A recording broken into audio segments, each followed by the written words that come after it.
Hey everybody, it's Jason Blahai here. You guys know what time it is. Time to talk about current events in the online fitness community, and a dozen or so people have linked me a newest video by Alexander Leonidas, aka AlphaDestiny, aka Strap-On Destiny, aka Grimly the Dwarf, aka Above the Neck Rack Pulls. Would it be Dr. Above the Neck Rack Pulls? I don't know.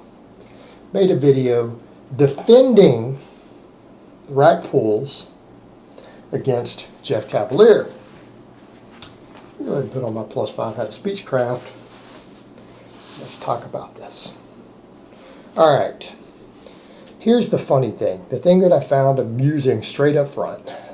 Alex came in and said, with a little disclaimer, I really respect Jeff Cavalier. I've learned so much about what's dangerous exercises. And he listened to all this stuff and said, well, these risks with the above-the-knee rack pull only exist, like he's saying, if you load up the hundreds of pounds more. But if you treat it exclusively as a bodybuilding exercise, then that problem goes away. Notice that he deflected and never admitted that he's one of the clowns who was doing the hundreds and hundreds of pounds more than he could pull on a deadlift. Like, did he not acknowledge that fact? In fact, let's go out on a limb here and look at all the other silly shit that he does that falls into the same category. He does enormous numbers of partial lifts that are heavier weights than he can deadlift from the floor, right? Because his max deadlift is best ever has probably been low 500s, which is totally respectable at his body weight.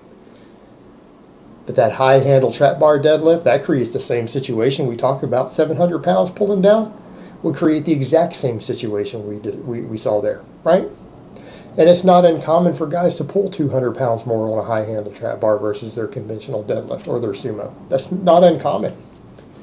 So again, we're looking at all that force being applied there, and he never admitted, oh man, what I did was really stupid and dangerous according to Jeff.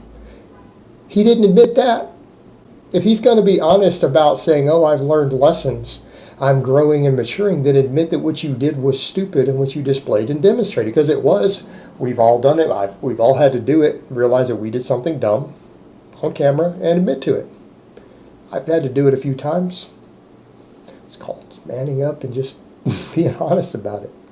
So, that being said, he wouldn't go there, but the problem is that he still jumped up and said, well, you can say all that, but you can't deny that the weighted stretch induces hypertrophy, because why else would farmer's walks induce hypertrophy? Why else would deadlifts induce trap hypertrophy? Why are you comparing a deadlift to the rack pull? There's a separate component to the deadlift that doesn't exist on the above-the-knee rack pull for trap engagement. And that's the point that he repeatedly ignores. I say it every time I discuss this exercise. Every single time he watches it, he ignores it because it destroys his entire point. Even Jeff said, look, if you're trying to build your traps and do this, you should go and do a deadlift. Why? Because Jeff does know anatomy.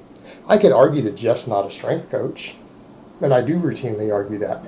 But Jeff has a very, very, very good knowledge of human physiology. I don't think anybody can deny that. He is a legitimate expert at human physiology, and even he's saying, well, you should just do a deadlift for that. Why? Because that stretch overload Alex seems to obsess over isn't actually real. We don't have human trials showing that it actually works. It doesn't seem to work, actually. It doesn't seem to work very well at all. People say, what? What about the farmer's walk? Do you guys have any evidence whatsoever that doing nothing but farmer's walks will grow your traps maximally? I'm not saying the stretch overload can't contribute as part of an overall structured program. But does anyone actually have evidence of that? You can't just say, well, a bunch of strongmen have big traps and it's one of the 37,000 exercises they include with their drug stack, and so therefore it must work.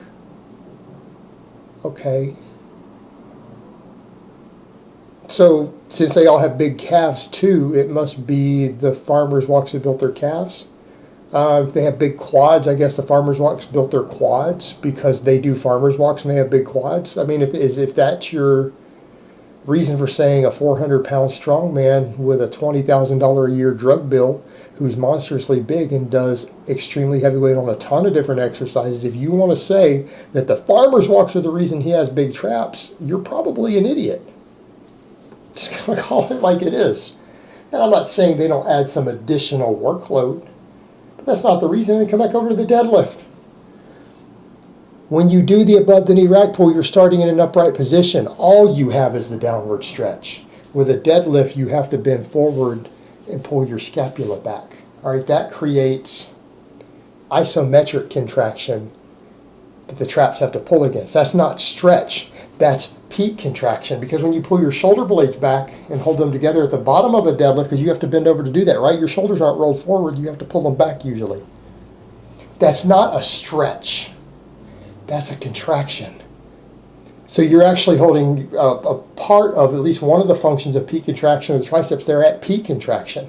Well, that's like if you were to hold a shrug at the top and pick up a heavy weight. That would be putting weight at peak contraction, not at stretch. So you go from that to when your shoulders then come back as you come up, a downward stretch. You don't have the first part on an above the knee rack pull that you have on a deadlift. They work the traps in a completely different manner.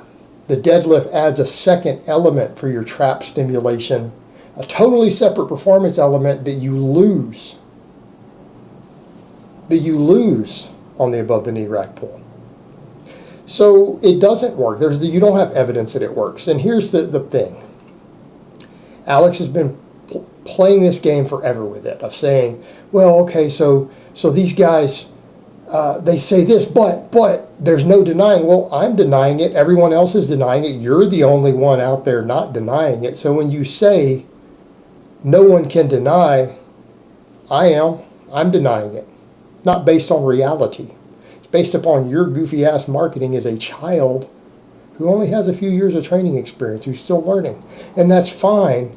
That will be fine, except that you keep promoting really bad, stupid shit like the above the knee rack pull, and when legitimate experts tell you it doesn't work and it's dangerous and it's stupid, you argue.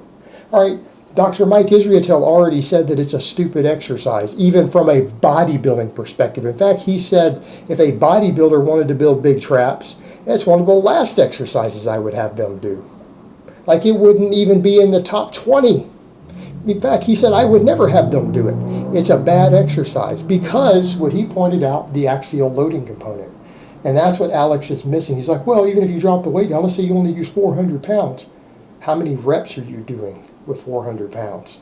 That cumulative axial loading. You get an enormous amount of stress that you have to recover from for an inferior training stimulus, right? So that's what we're talking about. That's one of the big problems with the exercise. Let's set aside the fact that you could get hurt doing it. Let's set aside the fact that it destroys equipment, because if gains are all that matter to you and you don't care if you get nerve damage, you don't care if you destroy $10 million worth of bars, right? The gains are everything. Right? You don't care about any other aspect of that.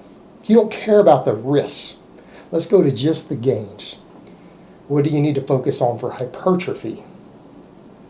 Because we understand that when we're dealing with strength, you're going to need a lot of axial loading of different exercises to build maximum strength. Axial loading is a bad thing for hypertrophy. Why? Because it has its own recovery component. What you're looking for maximum hypertrophy, if that's what you cared about, and I hate it when people say that, I only care about getting big. You would actually want to induce as much training stimulus as possible with the lowest amount of damage that you have to recover from. In other words, you want the highest stimulus to fatigue ratio. All right, that's actually the best way to get jacked, because we know that training load and training volume causes more hypertrophy, but you've got to recover from that training load. This exercise has a really, really piss poor stimulus to recovery because it's not a full range of motion exercise. It doesn't have a dynamic component. It purely relies on a stretch,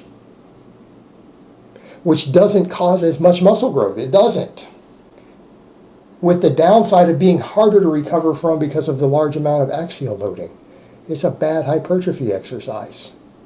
So if we set aside everything else, he's arguing, well, you still have to. No, that's not based on reality. And you're having experts say that. You've had Dr. Mike Israetel say it's a bad hypertrophy exercise. It's a really bad choice. Everyone who's looked at it for a deadlift says it has no carryover. So if you're doing it to improve your deadlift, that doesn't work. But if you're doing it for hypertrophy, you've had a legitimate expert in bodybuilding who's a professor of kinesiology with a PhD, who himself has competed in bodybuilding, is saying it's a bad hypertrophy exercise. It's a bad bodybuilding exercise. Okay, so if it's bad for powerlifters and it's bad for bodybuilders, why in the hell are you still defending it other than you've made a bunch of money marketing it? And the only people following you are little silly ass, skinny, sucked up ass clowns who don't know any better because they're still young, naive kids, and they think that a child knows enough about training to actually help them.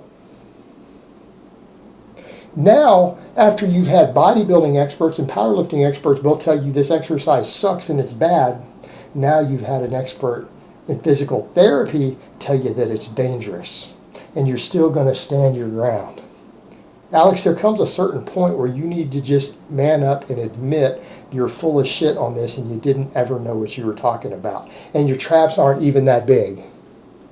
The only reason he looks like he has really big traps is because he has really narrow shoulders. And so when you have narrow shoulders, your traps always look bigger. He's been seen next to other lifters. His traps are no bigger than people who built their traps off of normal conventional exercises like deadlifts and rows.